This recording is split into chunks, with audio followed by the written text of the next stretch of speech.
Assalamu alaikum. This is Sharna and you guys are welcomed in my channel.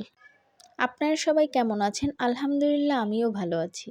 আজকে আমি তৈরি করব রাতে খাওয়ার পরে বেঁচে যাওয়া কিছু রুটি দিয়ে মজাদার শর্মা এবং তার সাথে শেয়ার করব বাসায় কিভাবে মেয়োনিজ তৈরি করা যায়।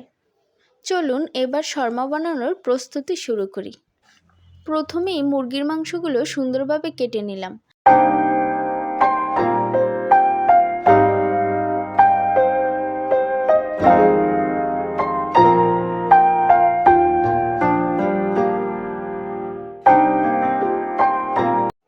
মাংস কাটা হয়ে গেলে এবার সুন্দরভাবে ধুয়ে নিলাম। ধোয়া হয়ে গেলে এবার এতে দিয়ে দিচ্ছি হলুদের গুঁড়া,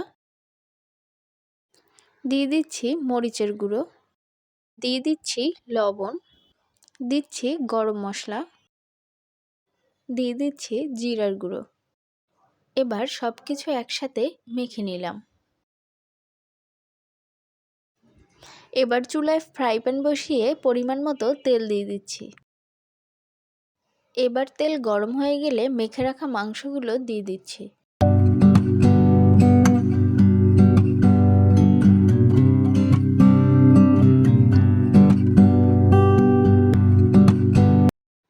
এবার মাংসগুলো নেড়েচেড়ে সুন্দরভাবে ভেজে নিলাম।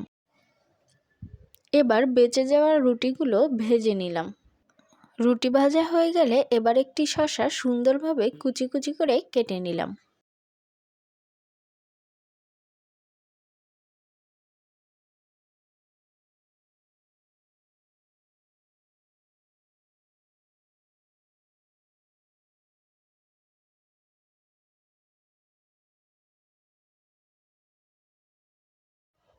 শসা কাটা হয়ে গেলে এবার একটি গাজর সুন্দরভাবে কুচি কুচি করে কেটে নিলাম।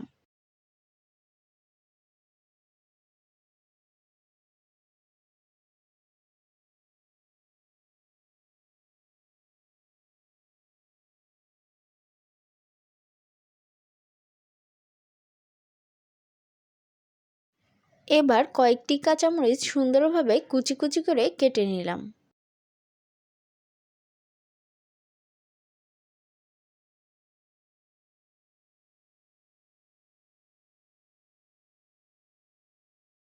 এখানে আপনারা যে যেরকম ঝাল পছন্দ করেন সে সেরকম ঝাল অ্যাড করে দিতে পারেন। এবার আবারও একটি পেঁয়াজ সুন্দরভাবে কুচি কুচি করে কেটে নিলাম।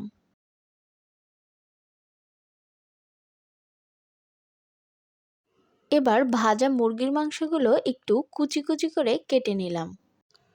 আমরা সবাই রান্নাঘরে কাজ করছি, এদিকে আমার বোনের মেয়ে চুপি চুপি মোবাইল নিয়ে তো মহা খুশি।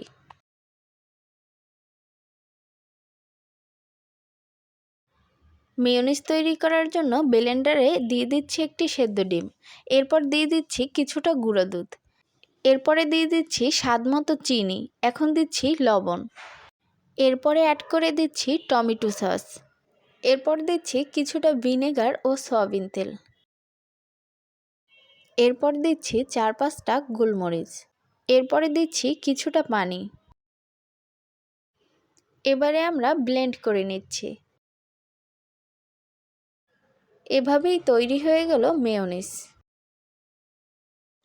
এবার আমরা সালাদগুলো মিক্স করে নিচ্ছি। এবার সালাতে কিছুটা মেয়োনিজ অ্যাড করে নিচ্ছি। এবার সালাতে মেয়োনিজটা সুন্দরভাবে মিক্স করে নিচ্ছি। আপনারা যারা ডায়েট করেন তারা রুটির সাথে এই স্যালাডটা রাতে খেতে পারেন।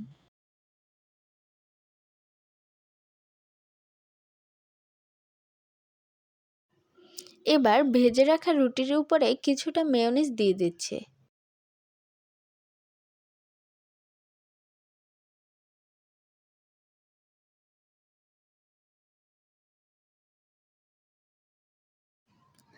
এবার রুটির উপরে সালাদগুলো দিয়ে সুন্দরভাবে রোল করে নিচ্ছি।